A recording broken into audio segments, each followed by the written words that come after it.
కొంచెం ఇక్కడి వరకు లిఫ్ట్ ఇస్తారా? తప్పకుండా రండి. గీడు బాగానే ఇస్తాడు.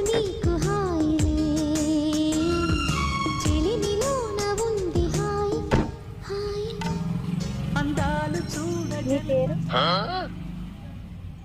కమల్ సింగ్. కమల్ మీకు పెళ్ళైందా? లేదు. కాలేదండి ఇంకా. ఒక్క నిమిషం. హలో ప్రీతి, మీ ఆయనకి ఇంకా పెళ్లి కాలేదట. అవునా? ఇంటికి రమ్మను, నేను చేస్తా. దుర్మార్గం చేసేటప్పుడు, ఒక ద్రోహం చేసేటప్పుడు, ఒక మోసం చేయాలని ఒక వ్యామోహానికి మనం లోనైనప్పుడు అంతరాత్మ వద్దు వద్దు ఎంతమంది చేసి చెడిపోయారు నీకు ఎందుకని చెబుతూ ఉంటుందండి. మనం దాన్ని పక్కనెట్టేస్తాం. పర్వాలేదు, నాకేం కాదు, నేను అన్ని జాగ్రత్తలు తీసుకుంటాను.